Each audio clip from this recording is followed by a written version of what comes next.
You have people tell you that? Don't talk to me about I always like Billy to Bob ask in Thornton, advance. Don't talk to me about acting, bro. I'm a fucking musician. Listen, man, if we talk about Bad Santa, I'm going to walk out of the room. I just am. No, I think there's always that chance that if I don't ask somebody that, I'm going to have to edit the episode. I hate editing the episode. That's terrible. Yeah. I try to make this as easy as a process as possible. Because, like, what's the benefit of it? Like, I just like talking to my friends, man. Right. Yeah. So, Bronson, thank you for coming over today. It was great to meet you a couple weeks ago.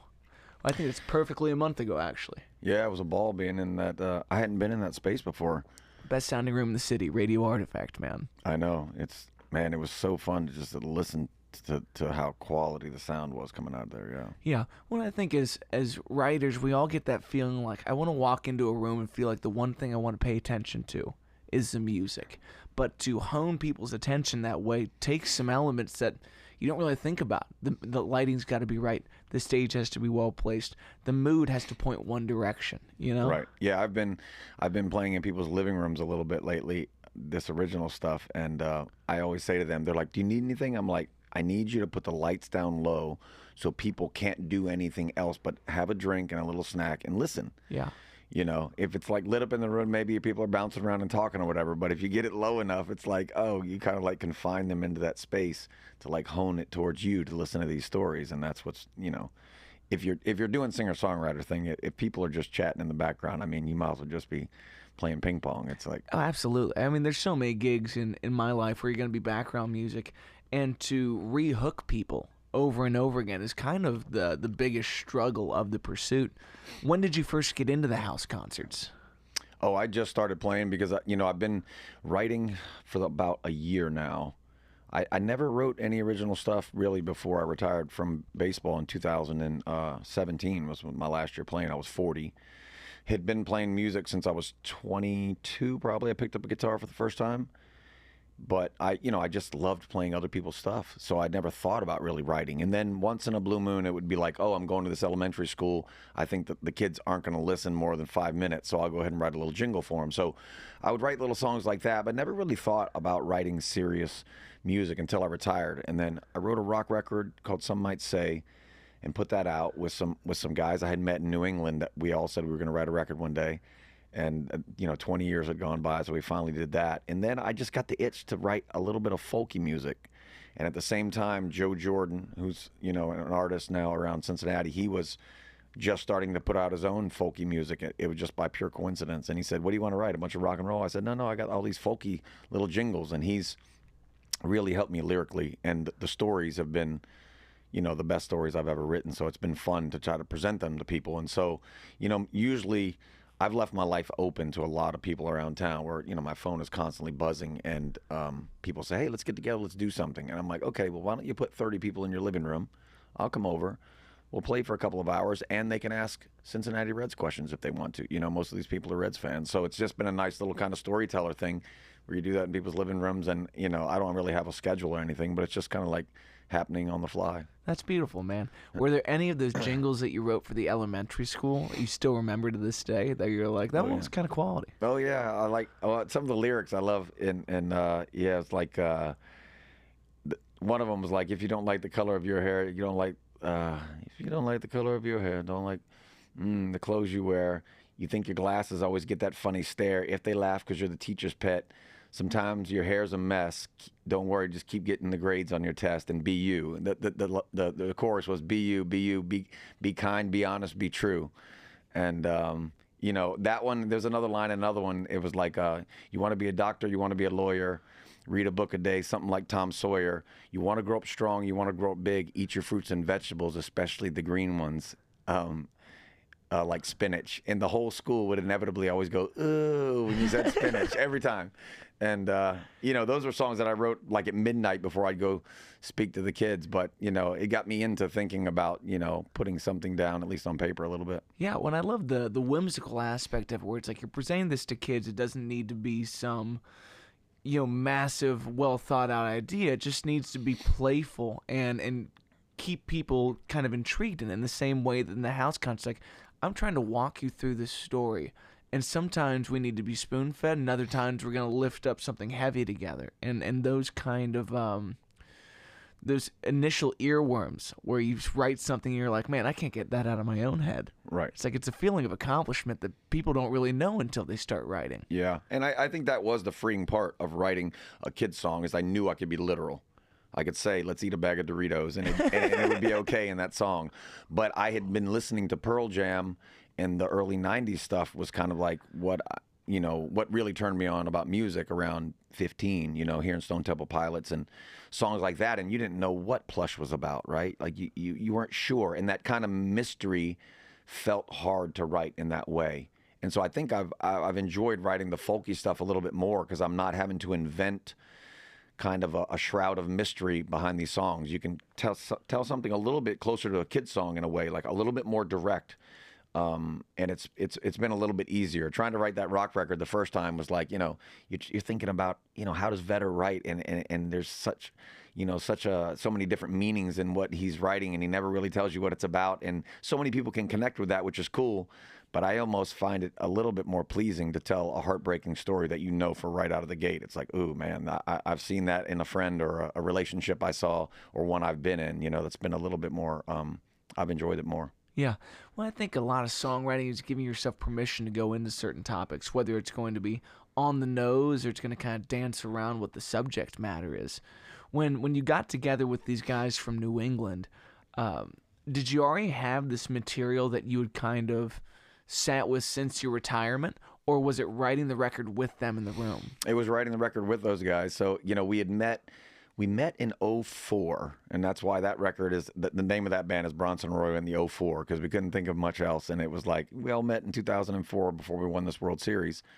And they were all New England guys, but they were all touring musicians. Eric Gardner is Melissa Etheridge's drummer now most of the time. But they had all played in the motels at one time.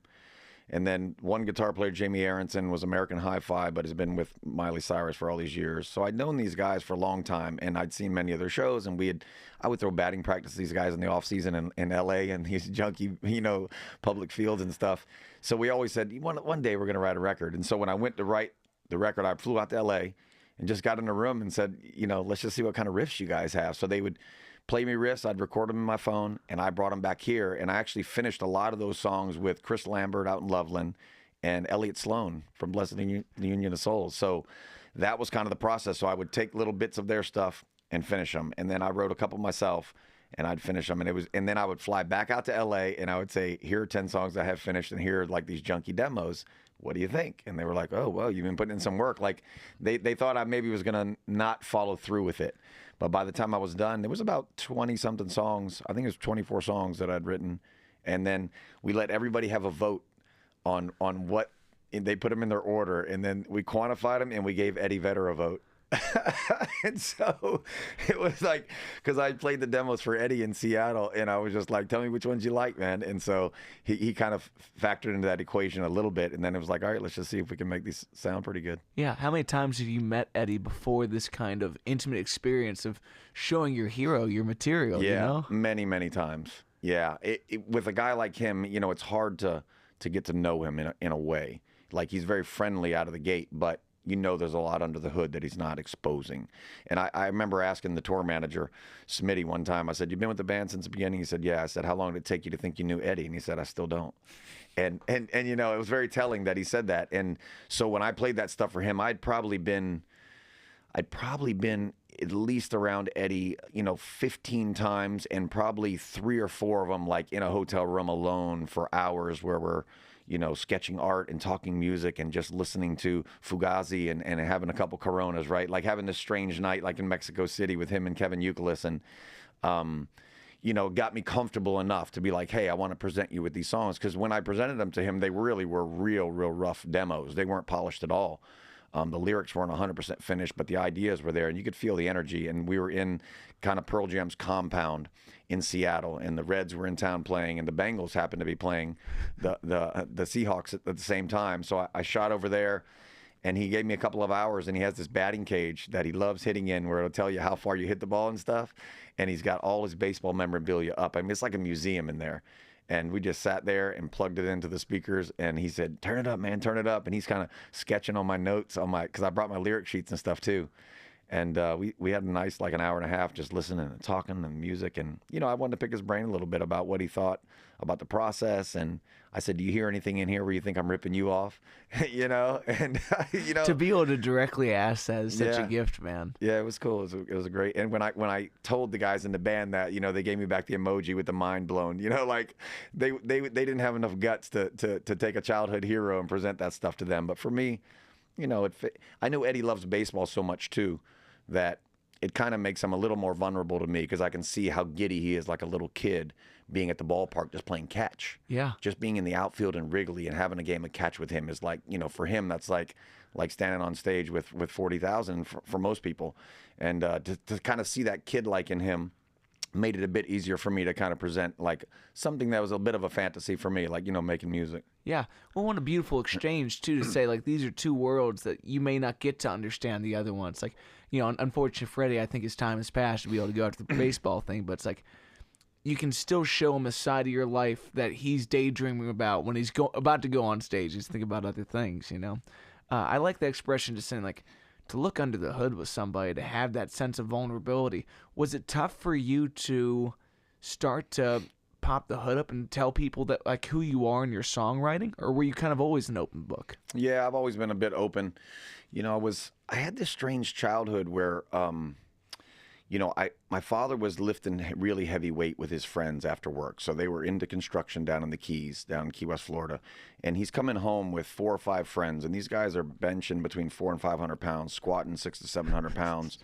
Right? I mean, they're massive guys, right? Their whole life revolved around doing construction and coming home and lifting this weight. They were dedicated to the craft. And so when he saw me throw a baseball as a 5-year-old, and it looked like we had been playing catch for years, he was like, oh, this athletic ability is there. So he says, let me put him in the weight room, and we can at least get a free education in college. So I started lifting weights as a very young kid, like massive amounts of weight, not right away. But by the time I'm 2-3 years in, I mean, I'm squatting 4 times my body weight, like unheard of stuff. And, you know, in that weight room, though, you know, I'm having a lot of conversations about life, and we're talking about, you know, just, you know, I don't know, your word meaning stuff and showing up on time and saving your pennies because opportunities won't come for, you know, down the pipe always. And all these different things, we're having these conversations, and somehow it just resonated with me. I found very early on that if you were the more open I was, if I could show the skeletons in my closet and exactly who I actually was, then other people would drop their guard quicker as well. And I just found that was always an easy exchange for me. It was like easier to get to the answer. It was easier to get to know someone else. It was easier for them to know me, to have this kind of thing and know where you kind of stood with people. And so I took that into minor league baseball and took that into the big leagues and was always an open book in that way. So by the time I started playing music, it didn't feel scary for me to tell a story that might come from a vulnerable place. You know, it actually felt satisfying. It felt very good to, you know, in a lot of ways, you know, if you are a little uncomfortable when you sit behind the guitar and when you start singing, there's a pocket there that almost is more of a comfort zone than it is even just talking in some ways. And I found that pocket in music a little bit, but I also was also not scared to share stories early on. And I've kind of always been that way. That's beautiful, man. I think for me, it's always odd the way how you can be a little more honest with yourself on the page, because it's just kind of word vomit up until a point where you see something that's striking. You're like, that was the way I wanted to describe this, but up until now, I kind of battled with that. Right. Were a lot of these song stories that you had kind of already shared with folks in your life, whether it was friends or people that you were playing alongside of, did it feel like you already hashed out the form of it and now it was time to make it into a song? No, it was, you know, it was weird. I remember having a conversation the very first time I ever met Eddie. We were backstage in Columbus in 2006, and they were playing up there. We had an off day, and it was just me and one of the clubhouse kids from the Reds up there that night, and we were just chatting with him. He's writing up the set list, and we're just having this good conversation about baseball, and I remember saying, he said something about how often do you pitch or something like that, and I said, you know, I only get to toe the slab like 32 times a year, and he said, toe the slab. He said, I've never heard that before. And he broke out a lyric book and wrote it in there. He wrote toe the slab, and he wrote that. And so we were having this conversation about typewriters and lucky pens and all these different things that night. But we started talking about writing, and I said it's hard for me to write, Eddie. Like, I love the angst in the early 90s music. That's what drew me to it. Like, I had this great childhood where everything was optimism, but for whatever reason, Plush and Creep by Stone Temple Pilots turned me on. It gave me goosebumps. It felt real. It felt more authentic. I don't know why. And that took me into Soundgarden and Nirvana and Pearl Jam. And so I'm asking Eddie, like, I know you come from a darker place than I came from as a kid. And I can hear it in the music, and you're telling those stories. And it kind of bothered me a little bit that I didn't know if I could tell those type of stories because I didn't have that type of trauma in me. And I had this father who made me believe the glass was half full under all circumstances. And that meant including someone putting a gun in your mouth and saying, I'm going to shoot you right now if you don't give me your wallet. At least he hasn't yet. Right. He made me believe that in all circumstances there was a way to pull out the silver lining. And so I said, I think it's going to be tough for me to write. And Eddie said, he looked at me and he said, Bronson, people will die. He said, you will have things to write about one day. So, up to that point, up to 2017 retiring, I hadn't thought about writing a lot. And I didn't know if I could. It felt like that's why it was easy to write the jingles for the kids, because it was very direct and very lighthearted.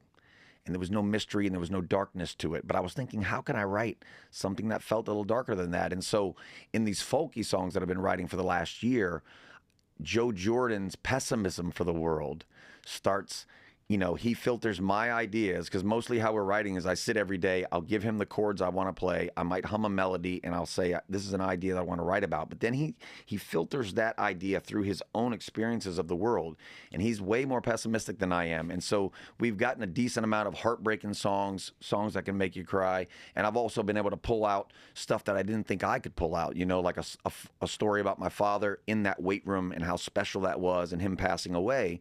I didn't think I could get something sentimental out of the weight room. Like, how do you talk about weights in a way that feels like people could resonate with the listener? But Joe has afforded me that opportunity because lyrically he's so much better than me, and he also thinks about the world differently. So when I'm playing these songs for people now in the living room, sometimes they'll say, man, Bronson, you've had some bad relationships. And I say most of these songs are ideas of me observing other people, kind of filtering through Joe's mind. And so you get some stuff that feels very touching to people, but it isn't necessarily dead on my experience of the world. It could just be a sliver of it. Yeah. Well, it's very Paul and John too, where it's like John is the pessimist and Paul brings the whimsy of it all. Right. Did Toad the Slab ever end up in a song of Eddie's? Not that I have heard. Have you been keeping a lookout since you said that? I'm always listening. I'm always listening on the new records. Like, you just never know when it might get in there. Yeah. Yeah. I'm not looking for a royalty check. I just want to know. I just want to know. Yeah. I mean, there's only so many times in your life that you could. The two people in my life that were heroes was Ozzie Smith, the shortstop for the St. Louis Cardinals. As a kid, he's doing a backflip to start every game with a cartwheel and a backflip, and he was the best defensive shortstop probably to ever play the game. So that was one guy, and got to meet him a couple times. And Eddie, musically, it just felt like there was something in those stories as a kid that felt like it was a kinship. And to meet that person and be able to have this just exchange has been beautiful. Yeah.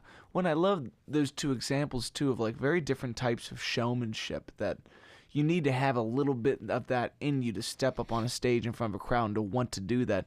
But one is tailored, it's whimsical, it's a cartwheel and a backflip, and the other one is this manic man climbing the scaffolding of the stage. Right. Like, how do you kind of prepare for what you're going to give an audience in a full band show in a lively room like that?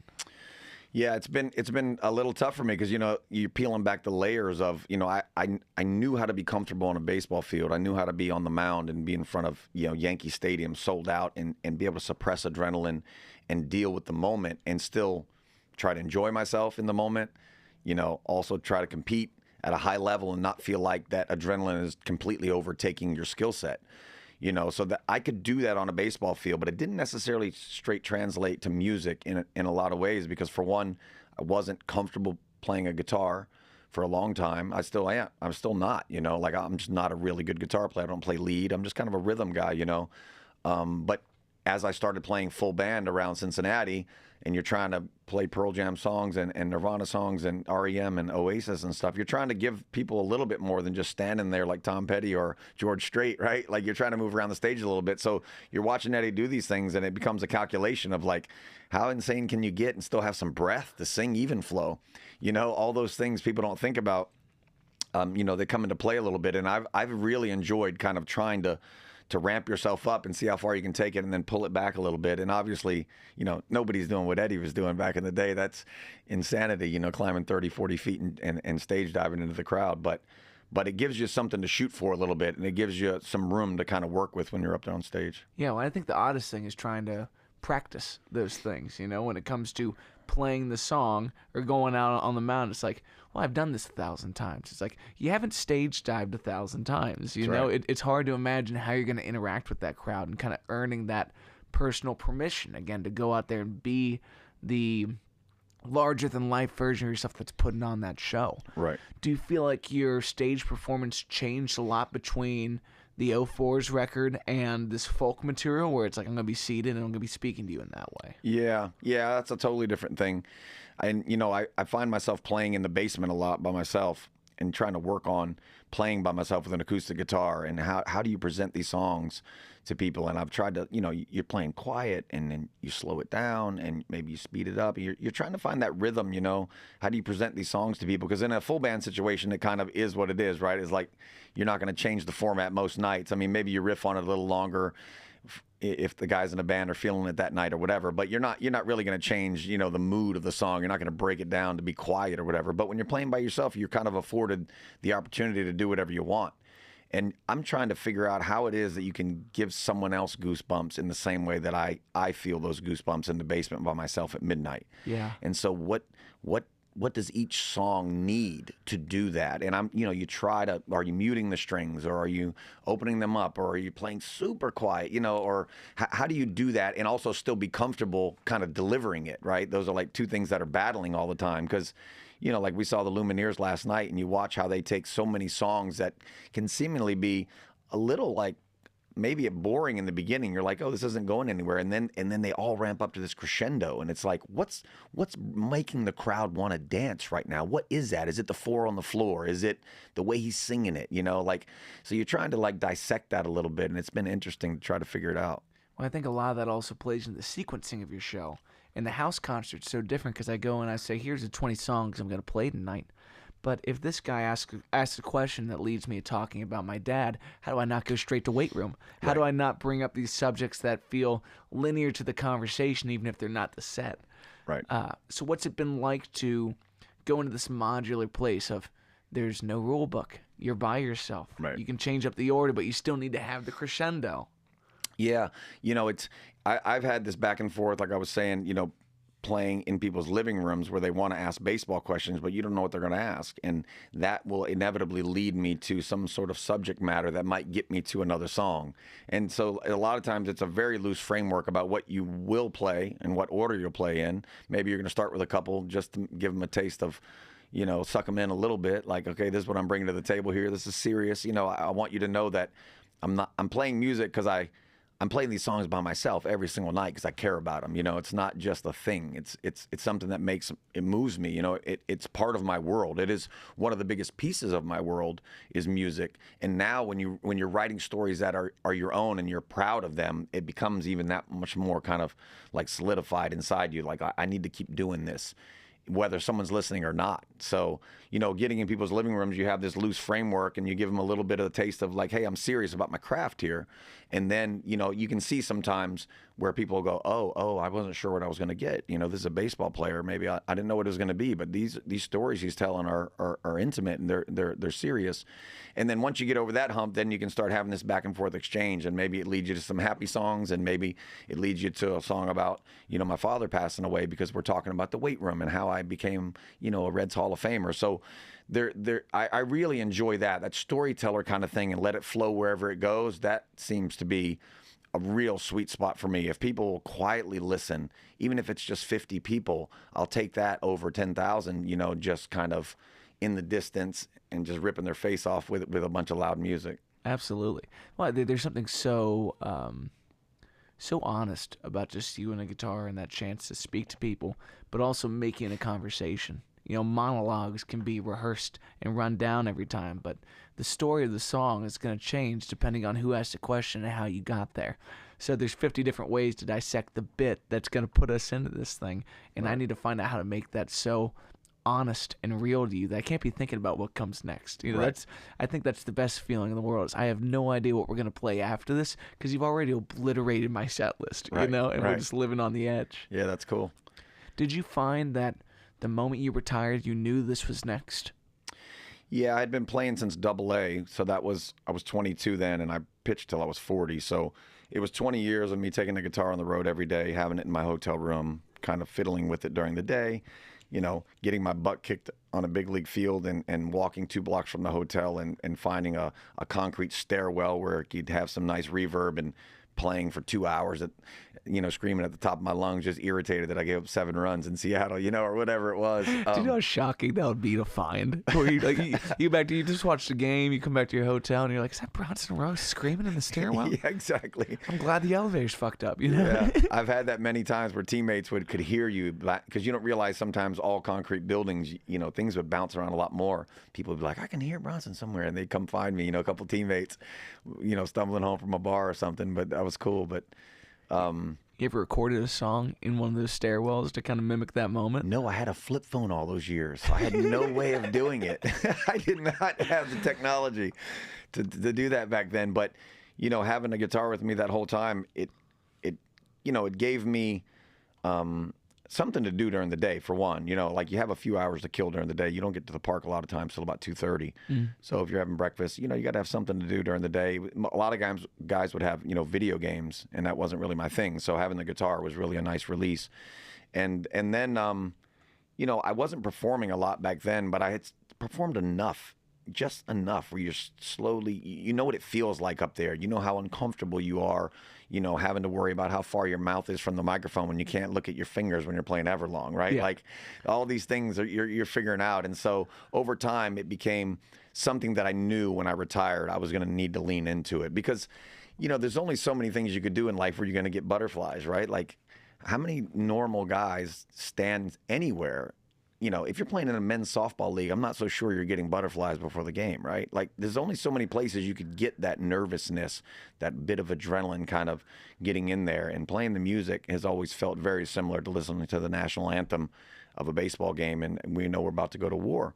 And, you know, I felt like that needed to be replaced in some way because there was so many guys who would call me after retirement and say, man, I'm taking my kids to school and picking them up, and I'm about to shoot myself here at the house. Like, I need something. Yeah. And so when I felt how music made me feel, you know, even as a 15-year-old, just listening to Plush and Creep, like I said, there was something so magical about that. If I could do that with my own body, with a guitar, sitting anywhere, it felt like, man, this is going to be my thing until I die for sure.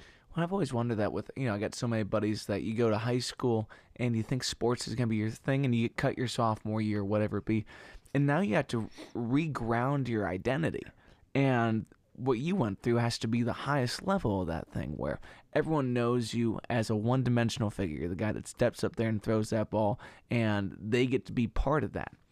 And then you step away and they're surprised to see that there's another dimension of yourself. It's like, that's called being well-rounded. You have to take care of yourself in that way, or else you're going to have these moments where life just isn't as full as it used to be. Right. And I feel for folks that they lose their passion, they lose the thing that made them who they are. And when you pick up an instrument, you never have to let go of that thing. You can play it till you die. You Right. know? What a romantic thing. Right. It's why, you know, when people ask me what do you do now in retirement, Bronson, I generally say, other than hanging with friends, family, and my wife, it's snow skiing, golf, and music. And because those 3 things I feel like I can do till late. I see 75-year-old men snow skiing. I see them playing golf, and I know I can play music at that age. So, you know, those are the things that I kind of dig into because I feel like I could ride that train for a while. And like you said, it's the transition is hard. You know, watching a movie like Rambo when I was a kid, I didn't understand, didn't really know much about Vietnam really, or I'd never been around people who had been to war and come back, and, you know, people were looking at you like, you know, you just flew the baddest machines on the planet, and now you're working at Walmart and people are trying to spit on you. Like, I can't imagine, you know? And so it's been nice to have something else to dig into that feels, it also, you know, it's nice to be the worst musician in the band most of the time. If I'm on the stage with a bunch of guys, I'm usually the worst musician up there, which is fantastic. Which I was laughing the night I saw you, you know, over there at the Artifact. you kind of referenced that a little bit, and I don't know if half of it was just a little jokey because you're running the show, but also the guys on stage are killers on the guitar. Yeah, no, I absolutely meant, and I think that's if you're gonna learn, you never want to be the guy at the top of the heap. I mean, surround yourself with people that intimidate you in the most loving way. It's like those are some serious players up there, and in my band, it's like I'm the guy that understands my instrument the least. I just know I can book the gig, so I keep calling these guys. That's right. And, it seems like you have a really unique combination of a love for pressure and a discipline for positivity. That there is that question of where do you go with this? And thankfully in music, there is no top of the mountain to really reach. It's like when you look at someone like Eddie or someone like Paul McCartney or my personal hero Prince, it's like you step up to bat to find the next song in your life the same way as your very first song. There's always that sense of surprise and being open to it. Do you feel like now that you've kind of taken the lid off the thing that songs are coming to you more than you're coming to songs?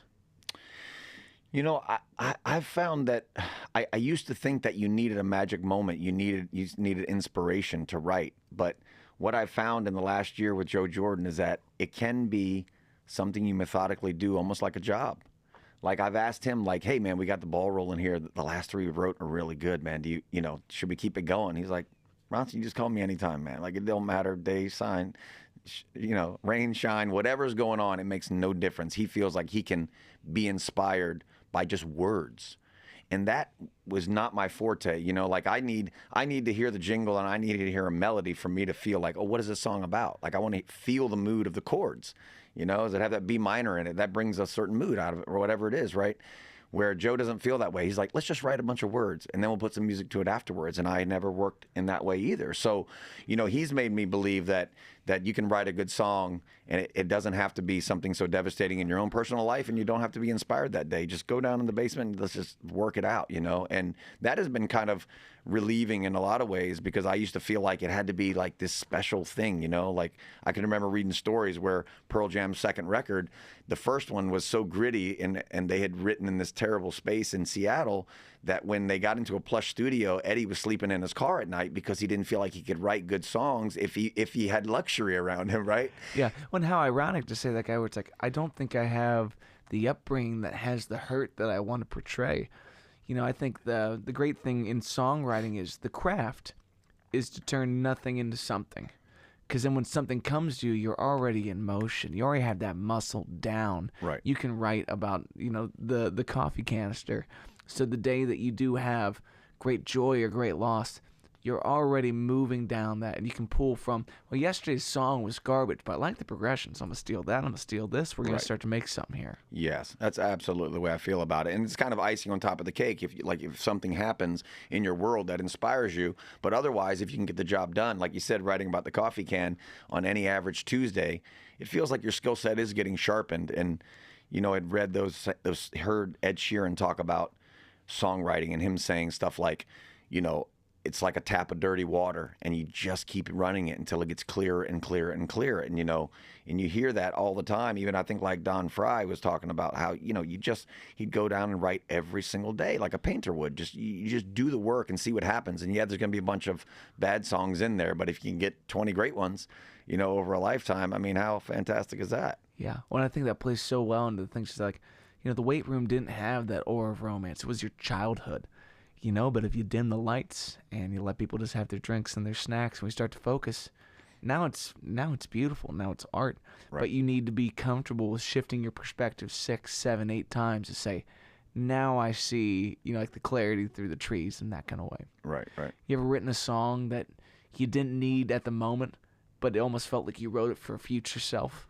Yeah, there's some that you're right. Yeah, it's funny, and something could happen in your life, and you gravitate to it, and it's like, oh wow, that's so strange. When I was writing that, I was thinking of something a little different, but actually, it feels like it fits this moment now. Yeah, it's kind of weirdly serendipitous in a way.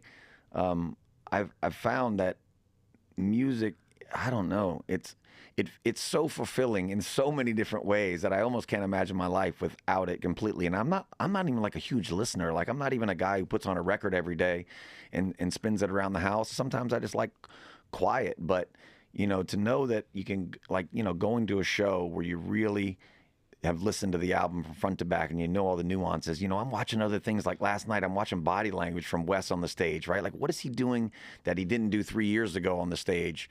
How is he strumming the guitar? You know, how much energy is he giving the crowd from his body language and all these things? And so, you know, it's so interesting to watch different people and how they deliver the goods to you. And also how does that resonate? Like, you know, last night I recognized there was, I mean, a third of the crowd last night were probably 16-year-old girls wearing little dresses and cowboy boots, right? And it's almost like they're like stealing a little bit of that country vibe, but you know, in such a joyful way, which come from a different angle, different style of song. You know, it's not the big pop country hit like a Luke Bryan, and you're still dragging these girls out for the crowd. So it was, you know, it's very interesting just to see how music moves people in different ways and how you could curate it to get a result. Yeah, well, I think it's also weird the way that country music now dominates our planet. I was in St. Lucia for my honeymoon. We're getting a ride from the airport to the resort we're staying at.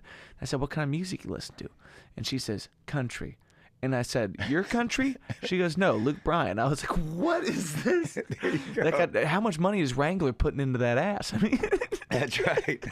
it's just crazy the way that it reaches. But I think that honest, the life you're living, like I always find that I'm a little turned off by the Nashville style of songwriting where someone says, "Well, I'm going to write this for that big artist and we're going to get it to him." It's like, I'd rather the artist write something that's so painfully honest to them that no one else could sing it. Right. You ever listen to Stephen Wilson Jr.? Yeah. That I'm a Song, where his dad says, that's my favorite song. He says, I get it. He's like, no, you don't understand. That's my favorite song ever. Right. He said, I always told him I'm not the guy that's going to sing it. And then the moment he's gone, I have no one else to argue with. Right.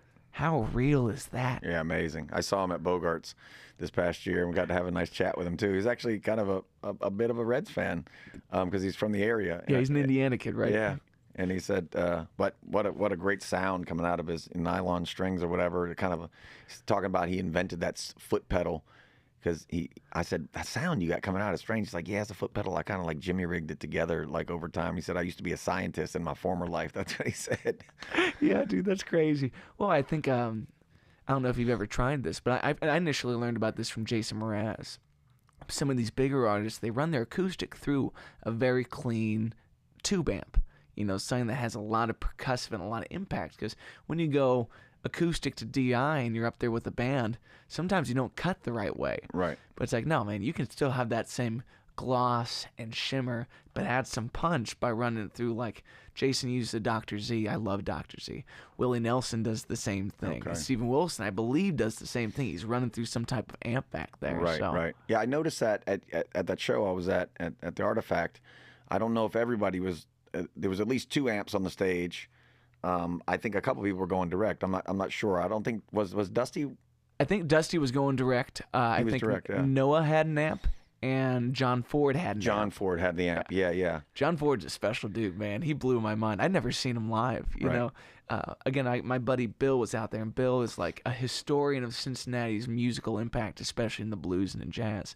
So he'd always come to my shows and tell me these guys I need to call. And I'm like, that's one of the baddest motherfuckers in town. I'm not just going to call him. He goes, call him. Right. And this show came together, and it was really something special because those guys can all play.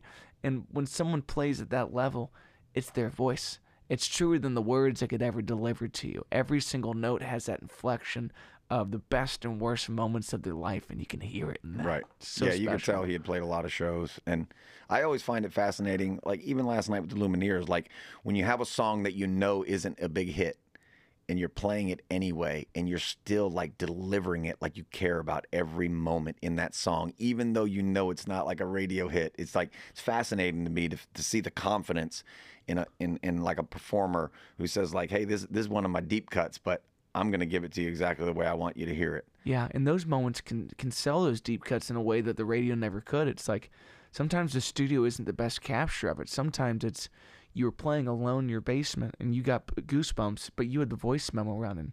You know, the one thing I was showing my mom Stephen Wilson yesterday. I'm like, this isn't the studio version of the track. This is from a podcast where he just hit the nail on the head. It was this moment that was undeniably perfect. Right. And that has to be the version. That's why I'm kind of now needing, you need to do your entire next record in a stairwell somewhere. Just find the right stairwell and get 2 mics set up stereo. And just record it. Dude, that could be the coolest thing. I mean, would be cool. It'd be so honest to this moment of where does a guy at the top of the mountain in this regard find the only stage that's available to him at 11:30 p.m. on a Tuesday night on the second floor of the Marriott Fairfield. That's right. And That's just right. letting it loose. That's so rugged and honest, Right. man. Yeah, I was always looking for a place where security wouldn't get called. that was the whole thing. It was like, where will security not come and kick me out of this place? You ever tried the pool? No, I never played. I played in a pool area that was quarantined off. Yeah, but that was after retirement. I was traveling around playing some golf around the country and I ended up at some small hotel. And I was like, I got to play somewhere. So I go into this pool area and there was like an all-star high school kids. And the kids were in the weight room and they were looking at me like, what is this guy doing? And then somebody figured out who I was. And then they were fascinated by the fact that this baseball player is in here jamming. Yeah. Do you ever find it difficult that people put you in that category so quick rather than saying you're a songwriter that used to play baseball? No, I mean, I just take it, for what it is. I was fascinated right after I retired because I put out that rock record. Somehow somebody changed my Wikipedia page and it says American musician on it since then, which is just like, it was amazing just to see that, because I still think of myself as a baseball player, even if I'm play music from now until I die, never touch a baseball again. When you're a 5-year-old kid and you throw a tennis ball against the wall and you're just dreaming of making that last out in the World Series, whether you're on the mound or playing shortstop, it's hard to compare anything else in your life after that to those moments. Because when you're a kid, things are just so vivid. Yeah. And then to climb that mountain, make it happen, be an all-star once, and do all that. I always think of myself as a baseball player, even in the midst now of, never really thinking about a baseball glove or a ball, hardly ever. Yeah. And having a guitar in my hand almost every day.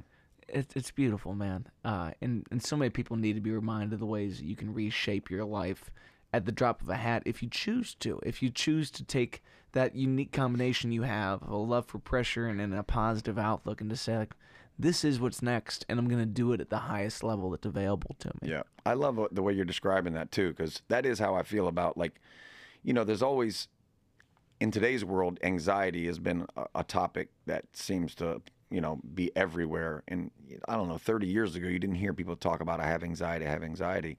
Maybe they thought of it in a different way. They thought of it, I was nervous or I was whatever. But, we all have those pressures you're talking about. But, that pressure of walking on the tightrope without the net underneath there, but when you're confident in your abilities, it's so fun to do that, And I don't know if people in their normal lives who just, if you went to high school and never played a sport or never played an instrument, I don't know where else. I'm trying to think of where else you would be in normal life that you would get nervous, right? Like if I was a nurse, I don't think I would be nervous. Maybe if you were a surgeon, maybe you're going in for something like that, but I don't know. Like that feeling that I've gotten from pitching and playing music, it feels like you can't find it everywhere, and it's really a beautiful balance. Like if you said of being kind of like a little like anxious, but knowing that I'm going to go do this thing, and once it starts, it's going to be a joy. Yeah. Well, I always hear this thing about I think it's stuntmen, where if you get hurt on the first one, if you don't step back up and do it again, you're always going to fear that action. Right. And I think so many of us ate shit as a kid. The first time you get on stage and you really flub a chord or you're out of tune or you break a string, it's like, if you don't get back up there and do it, you're always going to have this compulsion to think that I can't overcome that feeling. Right. And that feeling is framed either pessimistically or optimistically. It's either excitement or it's nerves. And to learn to make it excitement and then learning to conquer with that feeling, that's the reason why you see these parkour guys jumping out of the, like a 2-story parking garage and landing something. And it's like, I just watched this guy eat shit 3 times jumping out of this thing. But he knows what it's like to win in that moment, right. I think so many people have the same compulsion with not finishing songs. Because you wrestle with this idea, you get this anxiety that it's not going to be right, And then one day, it sits. And then you're hooked. Then it's absolutely over. And unlike the feeling at a World Series or something like that, you get to relive this every night that you choose to. And it can still be new to somebody else. There's always someone else that hasn't heard that song. Right. And we get good at the delivery of it. You get the excitement because I get to share this thing with them. I always tell folks a song is like a room, and I can invite you in. and the chorus is the place where you can sit down, and the verses is everything on the wall, and I get to give someone else new the tour, and maybe this Right. is the place they needed to be more than anywhere else. Right. Yeah, that's a cool feeling too when you know you nailed it with somebody. You know, it's like, whoa, you know, you had no idea that their brother just passed away, and you just sang this song that felt like it was made for them. That's kind of a strange thing too, and a beautiful moment for people to when you connect in such a way with the words that you've put down on the paper many years ago, Yes. and it just resonates with this person. Sometimes can can change the way they operate. You know, you could say something in a lyric that makes them think about the world. I've always been a guy who, because of that childhood where my father was so optimistic, I've always tried to, like, you know, just brush off the negativity and find a way to continue on and do those things. And sometimes in the music, it's easier to say that stuff to people than it is to even just have a conversation. For some reason, you know, I don't know if it's the resonation of you know, the vibrations of what's coming out of the guitar and out of your vocal, but it kind of hits people a little harder sometimes. Really nice to see somebody pick something up that you put down and not even meant for them, you know? Yeah. Well, I think that's like a sense of mantras where it's hard for people to take like a repetitive statement and just run in their head. But if they can sing it, they do it for hours. Like, Right. I think there's layers of consumption in a song, and the first one is an earworm. Can I get you to be able to sing it back to me the second time it comes around? When the song's over, are you still thinking about it? And then you start to say, do I like the lyric? Do I like the melody? Do I relate to the lyric? Do I relate to the melody? And you just keep going. And there's certain songs that, like you're talking about with Plush, no matter how many times you listen to it, you're further and further in the nuance. And if your love for it keeps getting deeper, that is the life form of the song, living its own, you know, existence in your world. It's Right. very odd in that. Yeah. I was gonna ask you, because I always thought about playing other people's music until, like I said, 2018 really. How old were you when you said, I don't want to play a John Lennon song. I want to write one for myself? I think I first started writing probably around 14. So I was encouraged to do it very early. And I think for a long time I wrestled with why is it worth the shit compared to the hits that are out there. Right. And my buddy Kevin Fox, that he's a good friend of Joe's that you might meet through time, he told me, like, you should play an original every third song. And I'm a little bit competitive, so I was like, every other song's now going to be one of mine. There you go. And I'm going to eat it on my own morals because I'm a firm believer that my heroes would not want me to imitate their art to make a living. My heroes would want me to reciprocate the type of inspiration that they gave me with my own work. You were the only person that could ever write about the weight room because you were the only one that was ever there. Right.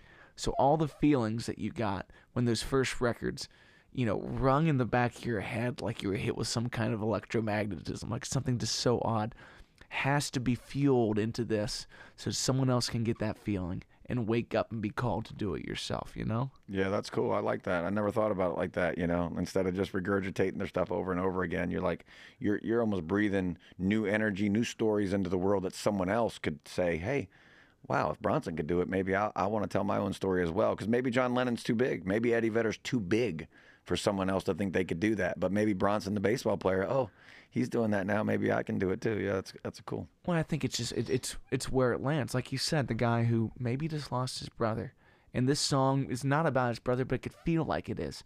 You never know why songs are going to be so true and so visceral in this moment. I remember one of the first times I went to New York with my dad's always been like my manager. He's always out there, really pushing me to get into new rooms. Right. And we were sitting at iHeart with like one of the like the international executives for the marketing department, and she just said, "Play me some songs." And I had just written a tune for my ma about going into anaphylactic shock on a vacation because me and my brothers got the seafood platter without realizing my mom was super allergic to shellfish. So we almost killed our mom on vacation. And so we go through the hospital process, and the next day it's like nothing ever happened. Like allergies are kind of odd in that way, Right. that you don't look like you spent the whole night in the hospital. You look Right. like you just got up and it's a new day. So I wrote this tune called "I'd Fight Heaven." Like I would argue with the greatest powers that be to get a couple more minutes with you.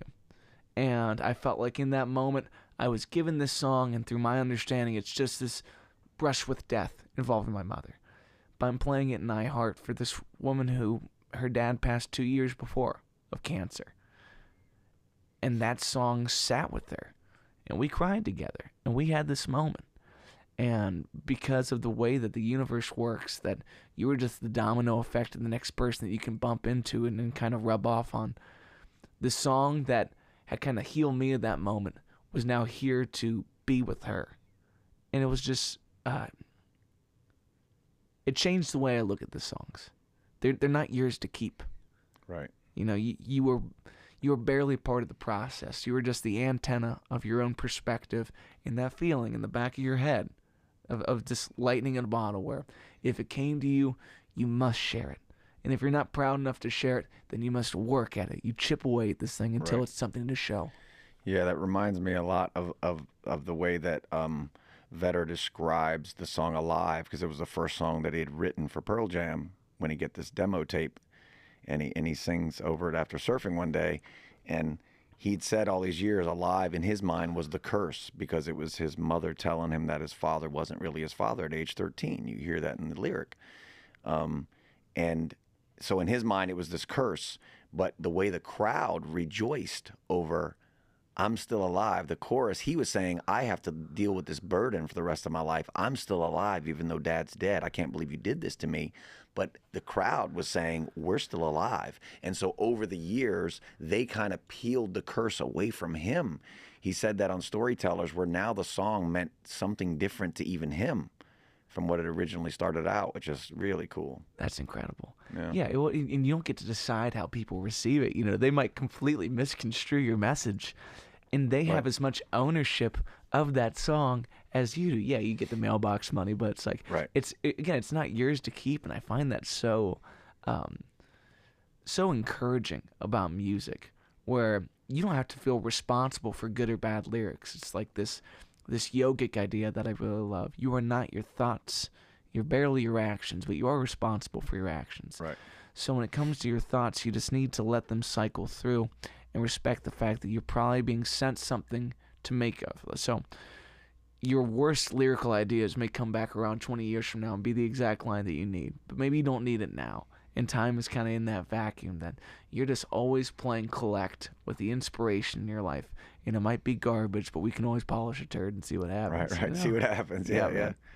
At this stage in the writing process with Joe, do you have a full length that's going to come out? Are you moving towards a singles process? Where's that? So I was trying to figure out, because he was putting out single after single, kind of, with a different photo, or album cover, whatever you want to call it. These days the digital world's kind of strange, but I got caught kind of in between, and so I came upon this idea because we were writing. I was thinking, I'm going to put out one full length, and then everybody was like, maybe you should put it shorter. So I said, you know what, let's go with 8 songs. So I'm putting out I put out 8 songs about, now it's probably about 6 months ago, called Life Lessons. I'm mixing and mastering now the second batch of 8, which is called Raw Confessions, and that should be coming out soon. And then I'm going to do one more. And the first 2 records are a little, I played a lot of guitar on them, and I'd never played on a recording before, and I wanted them to sound a little imperfect. I really kind of enjoyed the Zach Bryant thing that's been going on for a little while now, and I wanted to feel like you were sitting next to a campfire with me, so it's mostly just me on the guitar singing, and then there's a little slide guitar, some cellos, and a lot of piano on it. I wanted it to feel spacey and not too compressed, and I wanted you to hear the stories. That was the most important thing. So I've got the second one coming out now, and I'll put the third one out, and I'm going to elevate the third one a little bit differently and make it more polished. But that was kind of my idea, was 24 songs over 3 albums, and part of that too was that 8 songs kind of fits on a vinyl, on an LP, and I wanted to make it a double album. So when this one comes out, I'm going to make a double album. It'll be the 2 albums, 2 records in a sleeve, and to have that sitting around the house and to have those 16 stories that are going to be on those 2 albums, man, I'm so proud of those things. If I never write another song, I've gotten enough. I've gotten enough out of this process in the last year with Joe that I'm fulfilled with the stories that I can tell. I can go to a funeral and play you 3 songs. I can go to a wedding and play you 3 songs, and they kind of fit the moment. And that is really, really, just not as fulfilling as what I did on the baseball field, but man, it's close. It feels really good. Well, I think that's the uphill battle of the rest of your life, because unfortunately, whether you like it or not, you're called to do this thing until they put you in a box. Right. And I think it should rival the baseball career. Right, I really hope so. And I really admire the way that you've, again, poured your unique blend of pressure and positivity into working at this like it's not just a job, it's not just a hobby, it's a calling of life. And you're never too big or too small to answer that calling. Songs are a gift that you are sent to share with people, and you're really doing that, man. Yeah, I appreciate it. Absolutely. Well, friends, that's Bronson Arroyo. Hopefully we can do this again sometime. I'm looking forward to some shows coming up, and keep kicking ass in the meantime, brother. Appreciate it.